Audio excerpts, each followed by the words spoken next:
کہہ رہے ہیں کہ فوج کو بھی مذاکرات کا حصہ بنانا ہوگا، تو رانا ثناء اللہ کا یہ کہنا ہے کہ جو بڑے لیڈر ہیں، عمران خان ہیں، آصف زرداری ہیں اور نواز شریف ہیں، ان کو آپس میں مل کے بیٹھ جانا چاہیے۔ تو آپ یہ کہنا چاہ رہے ہیں کہ جنرل عاصم منیر کو بھی ان کے ساتھ بیٹھ کے بات کرنی چاہیے، اس لیول پہ مذاکرات ہونے چاہیے؟ اصل مذاکرات یہ نہیں ہے، میں مذاکرات کی بات نہیں کرتا۔ مذاکرات ہوتے ہیں کسی مفاد کے لیے۔ آج آپ نے ملک کو آگے بڑھانے کا ایک ایجنڈا طے کرنا ہے، ٹھیک ہے، اس ایجنڈے پر آپ کی گفتگو ہوگی، مشاورت ہوگی۔ اس ایجنڈے میں فوج کا کیا کردار ہو سکتا ہے؟ فوج کا آج ملک کے اندر ایک کردار ہے، ہم اسے مانیں یا نہ مانیں۔ الیکشن کیسے ہوئے ہیں، آج فوج کا کیا رول ہے، NIFC بنی ہوئی ہے، آپ نے SIFC، آپ 2018 سے ہائبرڈ گورنمنٹ کی بات کر رہے ہیں، آج ہائبرڈ پلس کی بات ہو رہی ہے۔ تو فوج کا رول ہے، یہ آئین کے اندر رہتے ہوئے میں آئین سے ختم کرنے کی ضرورت ہوگی یا نہیں؟ اس کو یقیناً آپ کو کم کرنا ہوگا، کیونکہ لیکن آئین کے دائرے کے اندر رہ کر، آئین کے دائرے کے اندر رہ کے کم کرنا ہوگا۔ جی، آئین کے دائرے کے اندر آئین میں تو بالکل ہی نہیں ہے ان کا رول، کیونکہ وہ تو ہے نا کہ سیاسی سرگرمیوں میں تو بالکل نہیں۔ آپ نے بنا دی ہے نا، آپ نے SIFC بنائی ہے، دیگر ادارے ہیں، مطلب آئین کے اندر بھی گنجائش نکالی جا سکتی ہے اس کی فوج کے رول کی؟ آئین کے اندر کوئی ایسی رکاوٹ ہے نہیں۔ اگر آپ نے SIFC بنائی ہے، میرا پرسنلی اس نظام سے اتفاق نہیں ہے، کیونکہ وہ صرف ایک ریکمنڈیٹری باڈی ہے، یہ اوور سائٹ کی باڈی ہے۔ چلے یہ تو ٹیکنیکل بات ہوگی نا، مگر آپ یہ کہہ رہے ہیں کہ فوج کے ساتھ بیٹھ کے مذاکرات ہونے چاہیے، فوج کو بھی حصہ ہونا چاہیے، بلکہ آپ تو کہہ رہے ہیں مذاکرات کی ضرورت نہیں ہے، مل کے بیٹھ کے کوئی حل نکالنا چاہیے اس سارے مسئلے کا جو آپ ایجنڈا، آپ مسئلہ دیکھیں، مسئلہ پاکستان کا رکھیں نا۔ مسئلہ یہ نہیں ہے کہ آپ کے کیا شکایات ہیں، وہ شکایات کیسی، میں اس کو ایک ثانوی مسئلہ سمجھتا ہوں۔ آج آپ کا ملک نہیں چل رہا، آپ کے ملک کو بے پناہ ریفارمز چاہیے، اصلاحات چاہیے، بے پناہ۔ آپ نظام کو مکمل طور پہ آپ نے بدلنا ہے، اس میں آپ کو سب کو شامل کرنا ہوگا۔ میں یہ بات کر رہا ہوں۔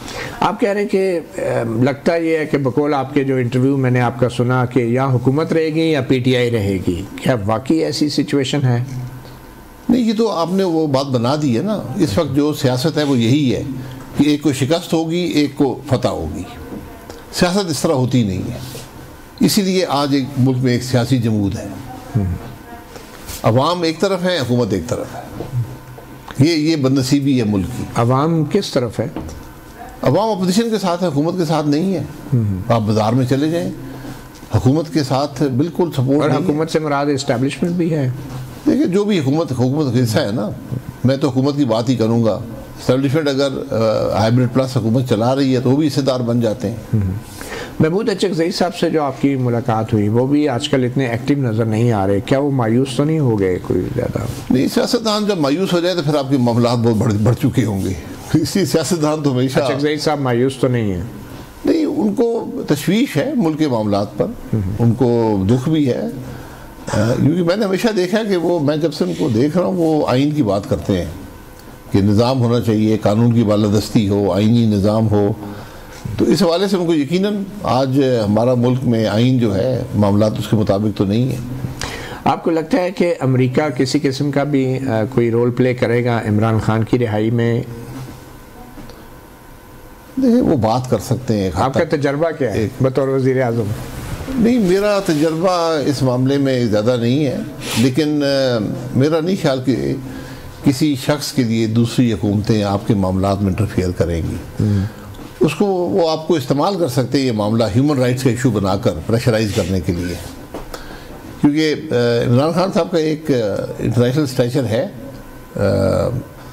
ان کی ایک ویلیو ہے، سیلیبریٹی ویلیو ہے، جو ایک انکنونشنل لیڈر جیسے ٹرمپ ہیں وہ اس پر آپ کے معاملات میں کم از کم اپنی رائے کا اظہار کر سکتے ہیں، اگر انٹرفیئرنس کی بات نہ ہو تو بہرحال۔ لیکن میرا نہیں خیال کہ اسٹیٹ کے معاملات اس قسم کے ذاتی چیزوں پر اثر انداز ہوتے ہیں۔ کیا یہ ذاتی چیز ہے، یا ایک سابق وزیر اعظم کو جیل میں ڈالنا، مقدمات بنانا، پوری سیاسی جماعت کو نشانہ بنانا، کیا یہ صرف ذاتی معاملہ ہے یا یہ واقعی انسانی حقوق کا مسئلہ ہے جو پاکستان میں اس وقت بنا ہوا ہے؟ دیکھیں، ان کے لیے تو یہ اس سے پہلے بھی وزیر اعظم گئے ہیں جیل میں، پھانسی بھی چڑھے، جی، پہلے بھی الیکشن چوری ہوئے ہیں، تو اس وقت تو کسی نے بات نہیں کی، اس لیے یہ اسٹیٹ کے معاملات میں میرا خیال بات نہیں آئے گی.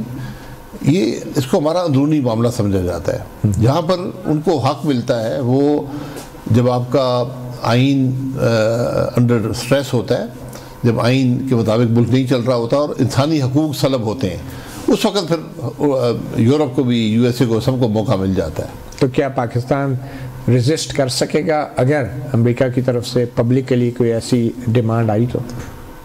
دیکھیے وہ ڈیمانڈ میرے خیال عمران خان حکومت کوئی ریزسٹ کر سکتی ہے؟ میں نے کہا نا یہ معاملہ استعمال ہو سکتا ہے.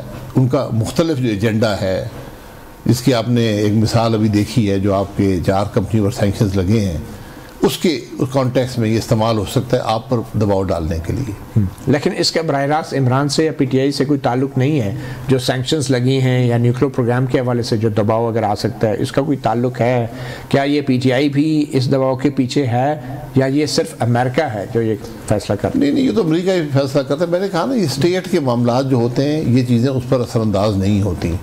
لیکن جب آپ کے خلاف باتیں آ جائیں ہیومن رائٹس کی، تو پھر اس کو بھی اس مقصد اپنے جو اس ملک کا مقصد ہوتا ہے اس کے لیے استعمال کیا جائے. ریچل گرنل کی جو بیان آیا، ٹویٹس آئی، انٹرویو بھی آیا، یہ بھی آپ کے خیال میں غیر معمولی بات تو ہے؟ ویسے یہ تو ایک مذاق ہے کہ ایک آدمی ابھی تک عہدے پہ آیا نہیں ہے اور وہ پاکستان کی کسی شخصیات سے بھی انگیج کر رہا ہے، کسی ٹی وی چینل سے انگیج کر رہا ہے.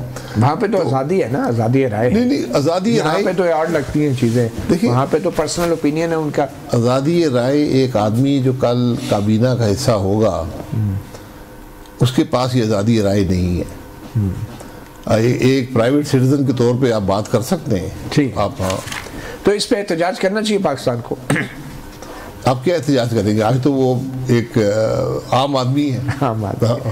ایک چھوٹی سی بریک لیں گے اور بریک کے بعد ہمارے ساتھ موجود ہیں سابق وزیر اعظم پاکستان شاہد خاقان عباسی صاحب.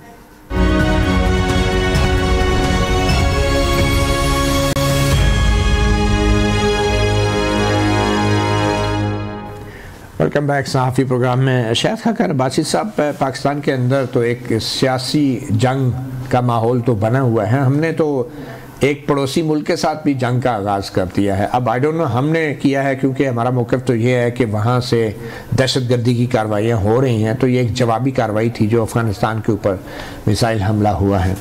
تو آپ کو لگتا ہے کہ یہ ایک اچھی حکمت عملی ہے؟ دیکھیں، جب آپ ایک ملک کے اندر سے آپ پر حملہ ہو، پھر آپ کا حق بن جاتا ہے جوابی کارروائی کرنے کا، وہ تو اپنی جگہ پر ہے. لیکن آپ کو جو آپ کی ریلیشن شپ ہے افغانستان کے ساتھ، اس کی نوعیت کو بدلنا ہوگا. ہمارا مائنڈ سیٹ ابھی بھی پرانا ہے. ہم